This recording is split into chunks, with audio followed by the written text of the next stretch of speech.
You've been lied to your entire life about where protein comes from. Right now, a homesteader somewhere is raising chickens, buying feed monthly, dealing with predators, cleaning coops, spending hundreds of dollars a year, just to get protein on the table. And 20 feet away, a plant is growing quietly in the ground with more protein per calorie than that chicken ever will. Nobody is talking about this. I'm not here to tell you to stop raising animals. I love my chickens, but your garden is sitting on a protein goldmine that most homesteaders have completely ignored. The USDA's own data confirms that some of these plants crush beef, chicken, and pork in protein density. Some fix their own nitrogen, actually improving your soil while feeding your family.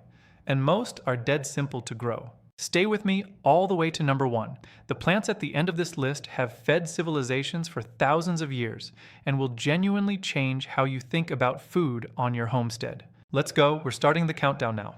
Today we're covering plant protein sources you can grow yourself across the continental United States. Not weak salad greens, legitimately protein-dense plants you can preserve, store long-term, and rely on as a serious food source. The deeper into this list, the more impressive it gets. Number 10. Sunflower seeds. Almost everyone has grown sunflowers. Almost nobody thinks of them as a protein crop. 1 cup of dried sunflower seeds contains around 29 grams of protein, comparable to a 3-ounce chicken breast. Sunflowers thrive in zones 4 through 9, love full sun, tolerate drought, and need minimal soil prep. For homesteaders, they pull double duty.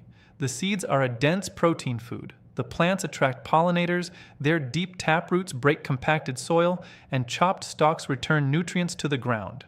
Best varieties: Mammoth Russian, Gray Stripe, Paradovic. Eat raw, roasted, or ground into flour. They store up to a year at room temperature, longer frozen. If you've got a sunny patch and you're not planting sunflowers for food, you're leaving protein on the table. Number 9. Amaranth. Amaranth was a staple of the Aztec Empire. It fueled warriors and farmers for centuries before European contact. The reason? It's a complete protein, containing all 9 essential amino acids your body cannot produce on its own. 1 cup of cooked amaranth grain delivers about 9 grams of protein. But what makes it exceptional for homesteaders is yield.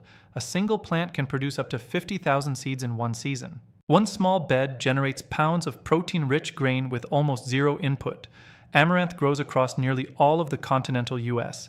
It loves heat, handles drought, thrives in poor soil. Give it full sun, don't overwater, and it explodes with growth. The leaves are also edible and protein-rich, a true 2-for-1 crop. Young leaves can be eaten fresh or cooked like spinach. Mature grain can be cooked like quinoa, popped like popcorn, or ground into gluten-free flour. Properly stored, the grain lasts 5 to 8 years. If you grow 1 new crop from this list this season, make it amaranth. Number 8. Pumpkin and squash seeds. You already grow squash. You eat the flesh and compost the seeds. Stop doing that.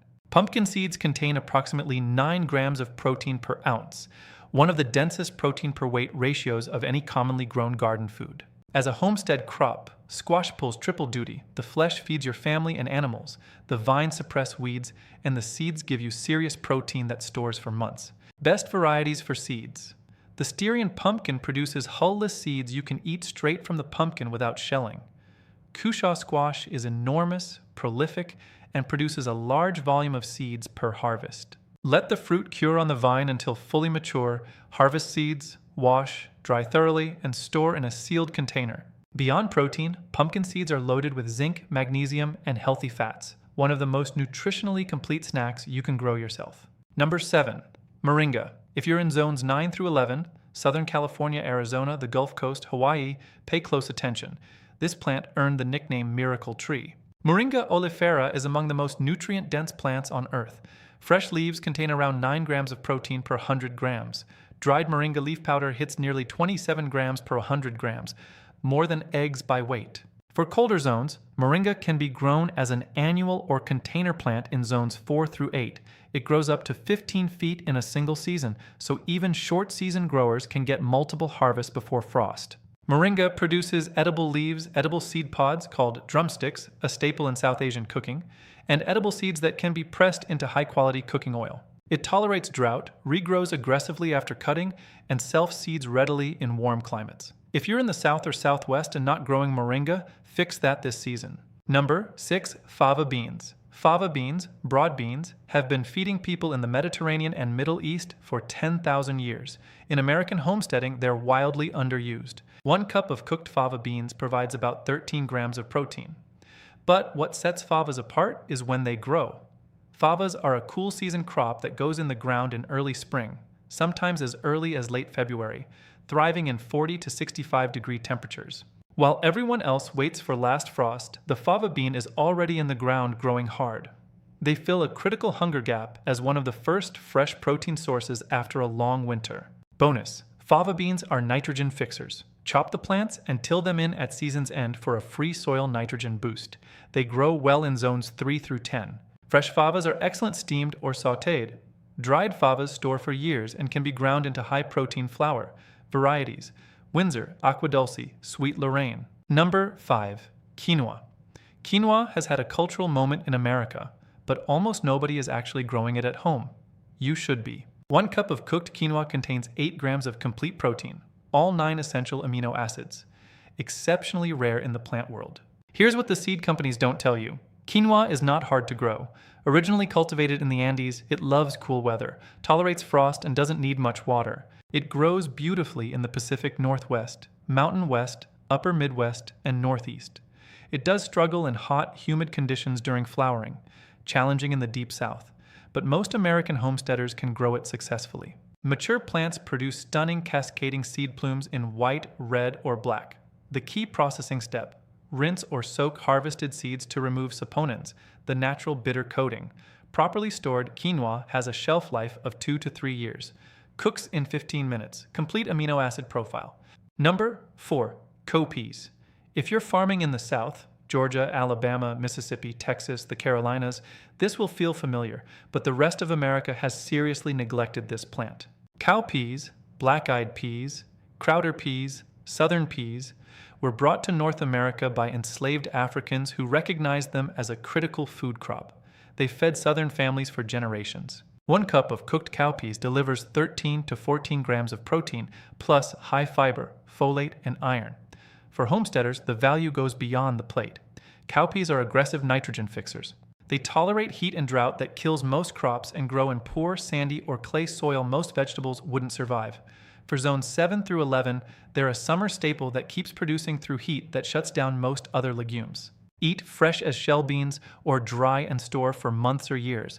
Dried cowpeas keep indefinitely, cook fast, and feed a family. That's why they've been a preservation staple in the American South for centuries. Varieties: California Black-Eye No. 5, Whippoorwill, Pink-Eye Purple Hull. Number 3. Hemp. Industrial hemp is now legal to grow in all 50 states under federal law following the 2018 Farm Bill. And hemp seeds are one of the most nutritionally extraordinary foods you can produce on a homestead. Hemp seeds contain approximately 31 grams of protein per 100 grams, more than beef, chicken, or pork. Unlike most plant proteins, hemp seed protein is highly bioavailable, meaning your body absorbs and uses a high percentage of it. Hemp seeds also carry an ideal omega-6 to omega-3 fatty acid ratio of roughly 3 to 1, considered optimal for human health. No other plant seed matches this profile. Hemp grows 8 to 15 feet in a single season, producing a large volume of seeds per plant. Important: check your state's specific regulations before planting. Some states have registration requirements. Visit your state's Department of Agriculture website first. Eat seeds raw, add to smoothies, press for oil, or grind into powder for baking. The stalks can also be used for fiber and natural building materials, making hemp one of the most multi-purpose plants on this list. Number 2. Soybeans. The most widely grown crop in the United States, but backyard homesteaders massively underutilize it as a food crop. 1 cup of cooked mature soybeans contains 29 grams of protein. Edamame, fresh, immature beans, delivers about 18 grams per cup. According to the FDA, soy is the only plant protein nutritionally equivalent to animal protein. Complete amino acid profile, high bioavailability, and calorie for calorie, it rivals and often exceeds meat as a protein source. The versatility is what makes soybeans extraordinary. Fresh edamame is one of the most delicious vegetables you can grow. Mature dried beans can be stored for years and used to make soy milk, tofu, tempeh, miso, or simply cooked as a bean. They're also nitrogen fixers. Soybeans grow well in zones 4 through 10 depending on variety. Edamame harvest, 75 to 90 days. Dried bean harvest, 100 to 120 days. Varieties? Envy and Beer Friend for edamame flavor. Black Jet for a beautiful heirloom dried bean. A pound of dried soybeans stored oxygen-free lasts a decade or more and contains more protein than a pound of ground beef at a fraction of the cost, with 0 refrigeration required. Number 1. Winged beans. Here we are. The plant almost nobody in American homesteading is talking about, but that everyone should know, the winged bean. Saphocarpus tetragonolobus. Pay close attention, because what follows is genuinely one of the most remarkable things in the plant kingdom. The winged bean is the only plant on Earth where every single part is edible and protein-rich. The leaves, the flowers, the pods, the mature seeds, the roots, all edible, all nutritious. Dried winged bean seeds contain approximately 37 grams of protein per 100 grams. Higher than beef, higher than chicken, higher than pork, higher than eggs. A National Academies report called it a one-species supermarket because of how completely it can sustain human nutrition on its own. The young pods taste like green beans, mild, slightly nutty, and can be eaten raw or cooked. The leaves are rich in protein and used like spinach. The flowers are edible. The tuberous roots are starchy and caloric. Mature seeds dry, store long-term, and cook like any dry bean. For American homesteaders, winged beans are a warm season tropical legume that thrives in zones 9 through 12. If you're in Florida, South Texas, Southern California, Arizona, Hawaii, or the Gulf Coast, you are in prime winged bean territory right now. For colder zones 5 through 8, start seeds indoors 6 to 8 weeks before last frost. Transplant once temperatures are consistently warm. They need a long growing season, so get them in early. They climb trellises, fix nitrogen, and produce abundantly. The only reason American homesteaders don't grow winged beans is seed availability. They're not in most American catalogs. Once you grow them and taste them, you'll wonder why you waited. This is number 1 for a reason. Now you know about it. My challenge: pick 2 plants from this list and grow them this season. Not for novelty, as a real step toward protein self-sufficiency. You don't have to give up your chickens or beef cattle. But knowing your garden can produce serious protein is a level of food security most homesteaders don't have right now. And food security is the whole point. If this was valuable, hit like, subscribe, and leave a comment below. Which plant surprised you most?